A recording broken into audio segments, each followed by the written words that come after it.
Good morning, good afternoon, good evening, and good night. Welcome to the Fly With Us podcast. This podcast is bringing the art of conversation, self-love, self-care, mental health care and protection, life lessons, love lessons, and everything in between. Today, we're going to talk about Love is a Parable.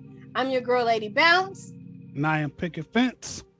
We have a special guest joining us today, Mr. J. Garnett. We can't wait to get into this interview and this topic with you because this love thing is a heavy thing.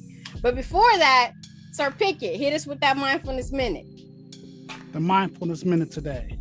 Have a heart that never hardens, a temper that never tires, and a touch that never hurts. And that quote is by Charles Dickens. And the second part to that is love and compassion are necessities, not luxuries. Without them, humanity cannot survive. Word up.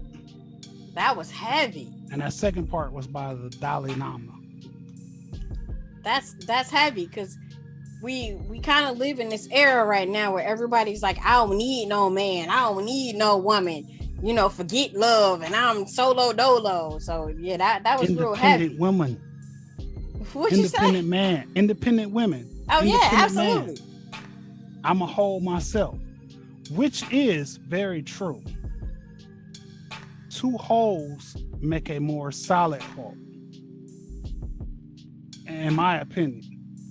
Okay. I think that you both have to be solid, and not only that, there's no such thing as a perfect person. I think that you're constantly in the process of making yourself better than you were yesterday. Would you all agree with that? I certainly agree. So with that, let me bring in our guest. So looking at his bio, I would say the good Reverend Dr. J. Dwayne Garnett. He's an empowerment speaker, a reflective thinking facilitator, and a love advocate. That right there, we got to put a fork in that love advocate. We got to talk about that.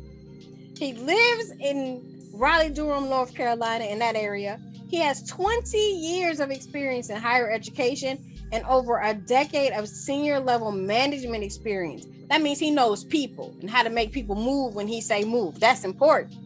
He is committed to motivating and mentoring corporate entities and individuals of all ages to obtain and sustain effective life management skills, conflict resolution, and organizational management. He also is a leadership development and home for Love is a Parable, which is designed to provide love education, love advocacy, and love wellness with an attempt to help individuals obtain personal fulfillment and establish meaningful relationships while encouraging others to perpetuate unity, love, and kindness. Welcome to the show. Like, that bio is powerful. Dope. Thank you for having me. I'm glad to actually finally meet you guys too.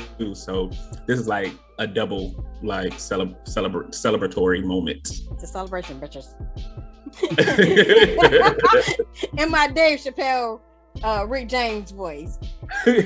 So as you mentioned, it is a bit of a connection. You and Pickett are actually cousins, and you found out by doing a test for 23andMe and hooking up on a website. So that's pretty dope to I'm always skeptical about stuff like that. Like, they can tell you anybody from anywhere, but to have you guys connect, that's really dope. Well, the blood don't lie. So that's the other part. So I'm interested in kind of, excavating to figure out which ancestor didn't say something. So we definitely are related because even down to the similarities of the podcast, our missions, our visions. So I was like, yeah, I went and told my mom, I was like, I found a cousin and he's a real one. Word up. Yeah, I was telling my sister the same thing because my sister is really deep into tracing roots. We both come from a single parent, me and my sister and my other sister. And there's a quick story before we drop into what we came for is we have a great grandfather by the last name of Dent that was from down south. He got into some type of situation and he left, I think it was Meridian, Mississippi, and something with a girl. You know how brothers do. Got a girl knocked up and family wasn't with it. He left. He moved up north towards Chicago area and had established his own family, which they had like 6 daughters. I think they had 3 daughters and 2 sons, and it goes on from there. But we've talked about it before on the show that we always have these secrets in Black families that we don't know our history. And I think that that's one thing that keeps us disempowered, because usually in our counterparts, our white brothers and sisters, they have family legacies. They have the daughter or the son marries into a good family, and those families can bind their legacies together, and they go forth with generational wealth and generational establishments. You know, they place their families. You're going to go to a good school. You're going to go and have this type of job. And I think that because we always have this, everything has to be secret in Black families, that we don't practice the power of genetics and family ties. Well, I think it kind of, and it does tie into the conversation that you was having beforehand. I think there's certain things that we do have to take into account, is that the start line for the African-American community has always been about 500 yards back. So there's several different things. Like, we do focus a lot on slavery, but a lot of times people don't understand, like, for instance, for a long time, Blacks didn't even have birth certificates. Mm-hmm. And then also, Blacks were always looking for a step up. So they had a tendency to remove any blemish that will put an extra mark on them. Mm-hmm. So, you know, so we can talk about colorism in a good way. We talk about colorism in a bad way. But for instance, if you were too dark, he was like, hold on, we can't say we related to them, like, we different over here. And if you're too light, you couldn't say that. And a lot of times there were some that were so light, they didn't even acknowledge the fact that they were Black. So a lot of people, it's not so much that we didn't have history. Some of it wasn't even given to us to properly record. And some of us didn't even want to remember. Mm-hmm. And so those things are very important, because we're still dealing with that right now. And I think secrets, for the most part, came out of a place of, we didn't want to expose any blemishes because it was already a mark by being Black. Mm-hmm. You know what I mean? I agree. I agree, definitely. And so, to your point about perfection, I actually disagree with that nobody is perfect. I think we're all perfect until we make comparisons. Because that's the only time imperfection exists. We look at perfection, which means a lot of us look at perfection as if it's a state of actualization, a neurotic type state where we can't go any higher, but that's not it. Perfection actually means you don't have any lack. And a lot of us are perfect like we are, but it doesn't take away the fact that we still have areas of improvement. But when we make comparisons, all of a sudden we start noticing that, oh, I don't do like so-and-so do. I don't do like so-and-so do. So that's where imperfection comes from. But every mistake is a perfect mistake. Every win is a perfect win. So perfection exists and perfection is achievable. We just don't acknowledge it. Word up. I agree. And you explained what I was trying to get to perfectly. And that's what I meant by no one is perfect, is in the state, in the sense that our perception on what perfect is. Correct. You know what I mean? And we think that, I think because of programming, we think this certain thing is perfect, and what I have is may not be perfect. But like you said, we are perfect as we are. Right. And I don't think that that's taught enough or allowed to be absorbed enough. Correct. Because we tend to take away from one another. Like, your perfection is your perfection, and you can be perfectly you and I can be perfectly me, and that doesn't mean I'm taking you out of your spot. Word. Absolutely. For me, as you guys were talking, I was thinking about like that meme that kind of floats around on social media that says, you know, you can fix another queen's crown without telling her that it's crooked. So you can be fly and be who you are and be 100% secure in that. And I can be just as secure in who I am. And that's fine. But I think so often, you know, like you guys both said, for Black women especially, that competition thing is heavy. We are kind of like bred to, when I walk in a room, I'm looking around at all the women in the room and I'm trying to make sure that I'm either on par with those women or better than those women, as opposed to just saying it's great to be in this space with these other Black women. That underlying, I gotta make sure I'm the baddest chick in the room. I gotta have the baddest dude on my arm. I gotta make sure that I'm so bad that my dude ain't looking at these other chicks, that it breeds this unnecessary competition, you know, between women especially. It does the same for men, but I think because men are not as tapped into their emotions, it's not as heavy for men. But I do see when we're out places, you can see the dudes just like trying to put on this bravado front, like I'm the man and I'm this and I'm that. And we like, I look at him like, dude, just be regular. Because at the end of the day, you have to answer to who you are and for who you are, not to anybody else.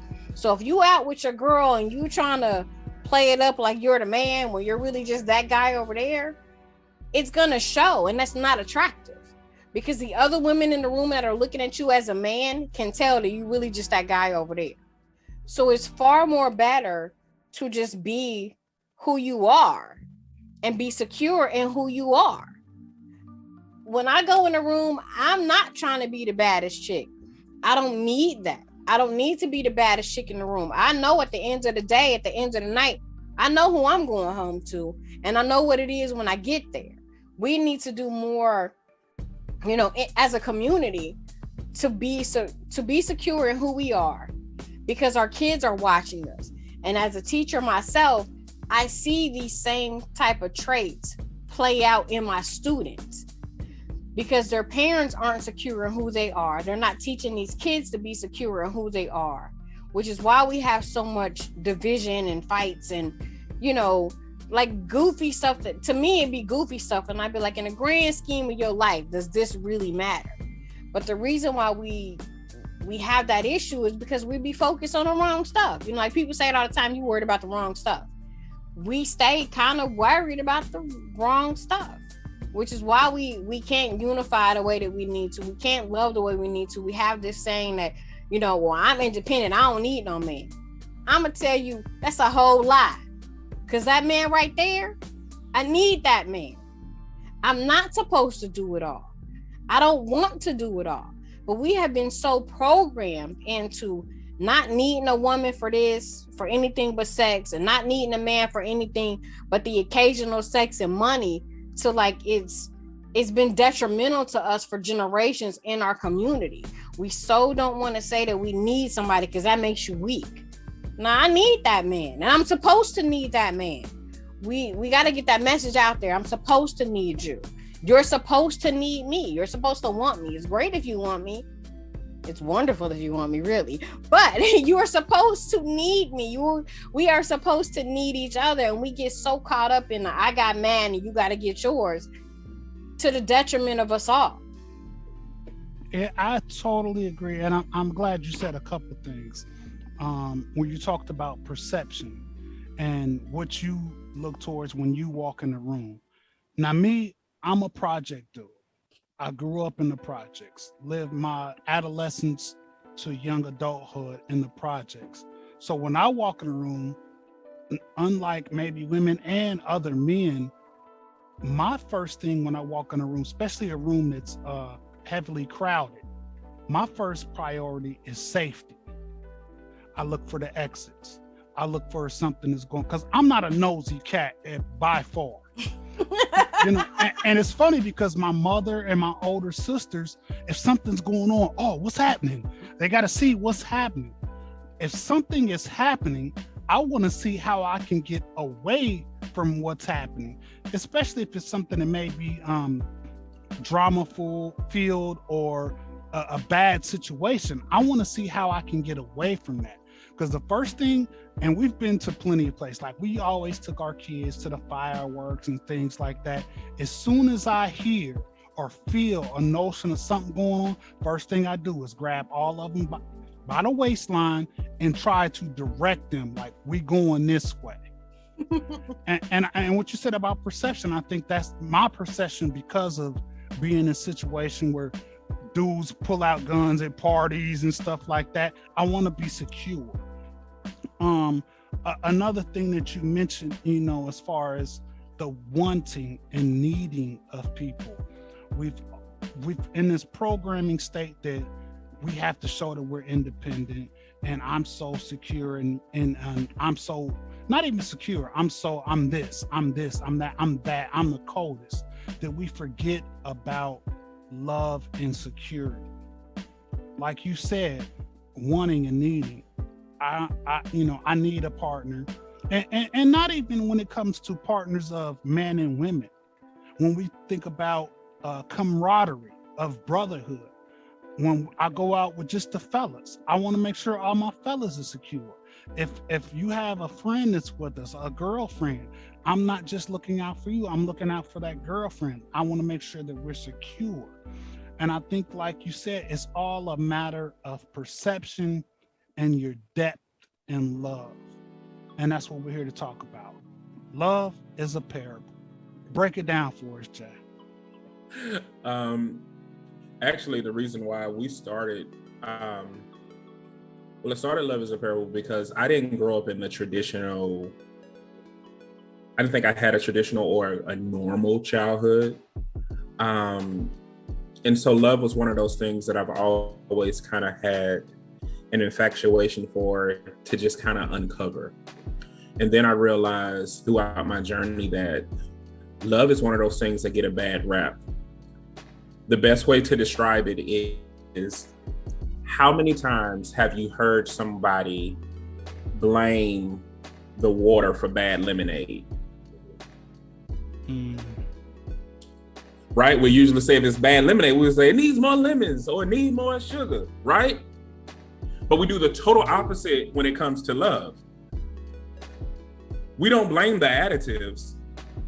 So like, oh, it's the water the problem. No, love has been getting a bad rap. And so I realized when we start to help people peel back these different additives that they have put in the name of love, at the organic core of love, you will find that it's not what we thought it was. In fact, we help people uncover that true love, organic love, is who we are. So at the core of our being, before life threw its additives at us, think about it. Before people was trying to tell it, like you say, you grew up in the projects. Before we had these experiences, in the purest form of who we were love. Somewhere along the way, we became what these additives were, and that became our identity. So what we do is help people peel back the layers that clog their perception of love, but also peel back the layers that clog the perception of who they are and show them that they are loved. So it's more of a returning. And so we found that when people understand that they're loved, they tend to see that love is in other people. And we do what is called a value-based education, where we show people the things that they value and show them how they protect these values, but also these values shape the way that they see themselves and shape the way that they see other people, but also govern a lot of the decisions and choices that they make. So when you identify the values and you identify the love, you will be in more control of situations, and you'll be intentional about the connections that you make. Wow, that was pretty deep. So as we were talking, I was thinking about when it comes to love, it's kind of like the same as like gender roles in some ways. So like for me, I know who I am secure in who I am. There are some aspects of my personality that I would like to work on, but at the same time, working on those aspects of my personality would take away from who I am to other people. So I'm okay with that. But in thinking about that, and in thinking about gender roles, we say stuff like, oh, well, women love harder than men. And I'm like, that's not true, because men love just as hard. They love differently. And so many times in relationships, especially, we tend to forget the fact that we are not the same. We are not supposed to be the same. We were not designed to be the same. We were not designed to look at things the same. So when we say like, oh, I love hard, and that man just couldn't accept that I love hard. Like, nah, sis, you was crazy and obsessive and possessive. And that's why he had to bounce. Like, let's not confuse, what that is, because what you think of as love, he see as crazy. So at its core, like you said, love is what it is. It is pure. It is it is all consuming. If we come from love and we're built from love, we should be able to show love, accept love, receive it. And so many times, because of conditioning, we can't recognize love when it comes. We don't know how to receive it. And the things that we think are love, when we don't get those things, we're like, oh, forget love, or F love, and I don't need no love. When in fact, you was getting love all along, but because you had this messed up perception, because like you said, you didn't peel back these layers to really figure out what it was, and you missed out. You missed out on that good guy who was probably your match and your soulmate, because you were looking for something that somebody else told you, this is love, or this is what it looks like, this is what it feels like. When it comes to something like love, nobody can define that but you. So like what my relationship looks like and what it feels like to me, it may not feel like that to you, and that's okay. But we can't negate that either. We can't be like, oh, well, that ain't real love because you ain't draped in diamonds. No, I'm not. But guess what? I got a house, I got a car, I got that man's name, I got that man's children. And when I go somewhere, I know it's all about me and that man. And when we ain't together, I know it's still about me and that man.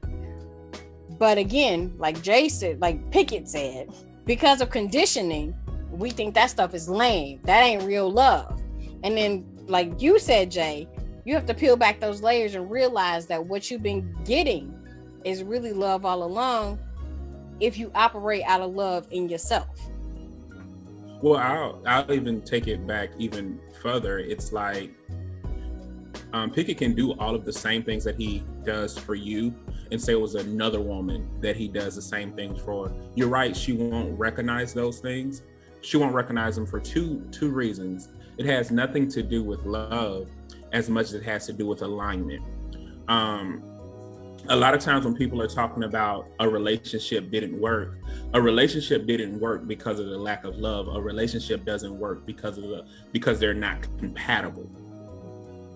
So if you and I have two different visions, we will never be on one accord, because that's division, And so a lot of people are looking for the additives of love without understanding what love is, meaning love is brought when I walk into a room because I'm loved, so I'm coming in love. But if you haven't taken an opportunity to understand you and recognize the love that you are, you will never see it in me. I will never be able to bring it to you because you don't recognize it. And you talked about gender roles, which were extremely important, because a lot of people develop that research off of, I forgot where it was, but that's where the book came from, Men Are From Mars, Women Are From Venus concept. And it did talk about how men and women process differently. But the other part of that research that wasn't necessarily included, it said that men and women process differently, but in a complementary fashion. So they didn't process differently to be at contrast. They process differently to complement one another. So they picked up each other's lack. The second part about that is that only happened when it let the men and women know that they were being tested. When they didn't let the men and women know that they were being tested, they actually processed the same. So when we start talking about programming comes with expectations that sometimes we subscribe to unknowingly or knowingly. And so when we talk about, before we can even get to gender roles, men and women actually want the same things. We want acceptance. We want to belong. We want safety. We want protection. We want shelter. Who doesn't want these things? But for some strange reason, they'll say men and women want something different. Men want affection. Men literally want affection. Men want to be respected. Men want to be esteemed.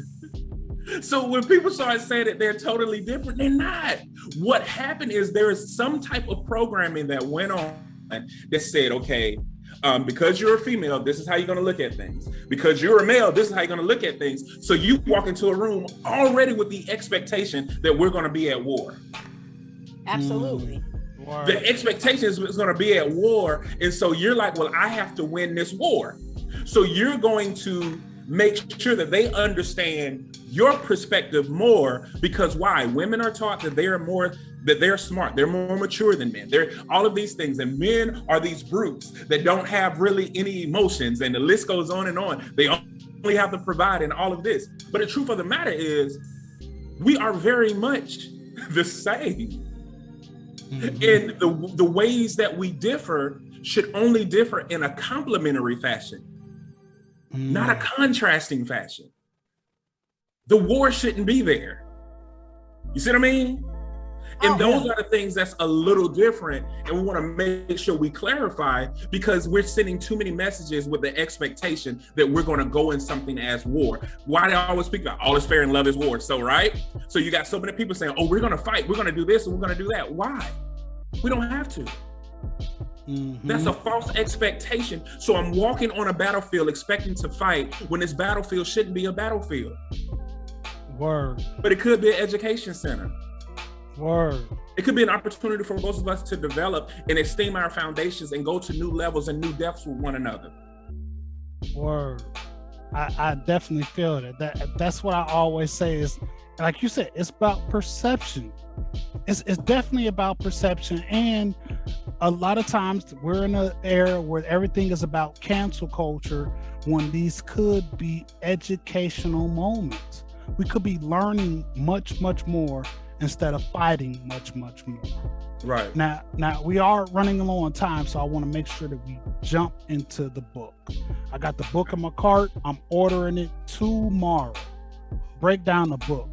I know the book has these concepts, but break down the book, Love is a Parable. But like, which book are you talking about? Because we Love got is a Parable. 4 of them. Okay. I don't know which book you got, but we actually I got a poetry book that is out. That's called Random Thoughts, Phases of a Poetic Mind. And then we got 2 training manuals. The first one is Ephatha, which is being open to love. Ephatha is Aramaic for open. And so this is foundational about what Love is a Parable is all about, helping people really return to love, meaning return to themselves, but being open along the way. So it shows them 3 things that they'll learn: that love lifts, love answers, love lifts, and love opens. So they'll go on that journey, get the foundational things about love is a parable, and then that's one thing. The next thing is there is a concept that we do, which is called the sacred box. And that's kind of that value-based education core that we were talking about. Because so many people ask about, okay, now that we know these things, what's next? Or how do we do things day to day? And it dawned on us, we're like, we talk about the sacred box, but it ain't even in the first book. So the second book is ampersands and commas. Love is communicating, and we show people how to communicate. And when we're talking about communicating, we're talking about the purest definition of communicating, which is an exchange of ideas, beliefs, thoughts, and the list goes on and on, not just verbal and written communication. So we show people how to really commune in love, and we show them that by really examining their sacred box. So that's what those 2 books are about. We actually offer 8-week training that we do that go through all of that, 5 weeks of instruction. We meet about an hour and a half each, 1 day a week. And so we do that for 5 weeks. We break for 2 weeks to do what is called a kindness project. And we come back in the 8th week for graduation. So it's a lot of things that go with it. So you can buy the book, get it, or you can take the training, get the books with the training, however you want to do it. But I love to hear your feedback either way when you get, I don't know which one you got, but either way when you get it. Or it definitely. And also, we're definitely going to do a part 2 of this because we didn't cover a lot, but there's much more to cover. Before we get out of here, let's get into my favorite part of the show. Brain science. All right, so we're talking about love and love being a parable. Did you know that not really a matter of the heart, the science, there's brain science behind love and attraction. Your brain works when it comes to love as well. Studies have shown how the brain reacts to love. Research data and biochemistry support the idea we go through extreme emotions in the pursuit of love. We are happy, we are sad, we are angry, we are mad when we can't find the love that we think that we're supposed to have. So not your heart, but your brain is actually in charge of love. It turns out that those metaphors and a hyperbole surrounding love do hold water. Studies in the past decades have shown that the brain reacts to love. Research findings in biochemistry support the idea that we go through extreme emotions while trying to find love. Some of those extreme emotions include not being able to eat or sleep. You feel giddy with emotion, you're happy, your anxiety in a good way because you think this is going to be it, but then your anxiety in a bad way to what if this ain't it? What if this ain't that, as they say? So you can't eat, you can't sleep. The first thing that is the anxiety attacks is your eat and your sleep patterns. Love creates strong bonds. It creates strong bonds in your mind first, and then in your heart second. As you get to know the other person, these bonds strengthen. Then that makes those heartstrings flutter and you fall in love. Then there's something that they call bleeding love. And that's when the jealousy and the insecurity and those negative aspects of love, or what if I'm not good enough? What if he's not good enough? What if she's not good enough? Those thoughts start to creep in. And that's when your brain kicks back in to remind you of those euphoria feelings you had in the beginning of that love and that relationship. So the ups and downs of love are slowly being backed by science. As our knowledge and awareness surrounding this mysterious force continue to grow, we can forge stronger and healthier bonds with each other. So with these bonds being strengthened, Dwayne Garnett, tell the people, what do you do for self-care? How do you keep this love thing going? Because this love thing is hard, it's complicated. How do you take care of yourself? Allow yourself to feel every emotion. Like you already went over it. One of the things that I realized I struggled with is I tried to suppress or cut off emotions. Like, I'm not supposed to be angry, so stop it. No, now what I tell a lot of individuals to do is actually follow the emotion all the way through. You don't have to act on it, but follow it. And once you follow that emotion all the way through, you'll find the root. And so that way, if it's something that you want to pluck, you can pluck the entire root up and not just parts of it, because it'll come back later on. So any emotion that you feel, no matter how extreme it is, just take a minute to digest that emotion, follow it all the way through, and take a minute to figure out where the roots lie. Word up. Tell the people where they can get your books and how they can get a hold of you to take the course. Everything is at loveisaparable.com. That's the best way to do it. But on all social media platforms, it also is Love is a Parable. So the best way to go to loveisaparable.com, which is love, loveisaparable.com. A lot of people leave out one of those A's, but it is loveisaparable.com. You can check us out, read up on it. We got a lot of periodicals, reviews, videos, whatever you need. And then you can click at the bottom of the screen and follow us on all social media platforms, like, share, and subscribe. Word up. Cuz I'm so glad that I've been able to connect with you and see you face to face, but we Likewise. Are taking a trip down there so that we can meet face to face. And I want to tell you that I love you, and I'm glad that we have been able to make a connection. And people are going to be checking for you, and we're going to make sure that is. And like I said, we are doing a series next month for Hip Hop History Month, and we want to have you and your whole crew, Brotherhood Empowerment, on the show, so we could break down. It's going to be about the psychological effects of hip hop, and we're going to cover a lot of different things about hip hop and how has it affected us as a community. We got a minute left, but we want to say thank you. And this will not be the last time you're on the show. And we hope to be on your show soon. You will. You can find us anywhere you find your favorite podcast. We are on all social media, also Facebook, Instagram, Twitter, TikTok.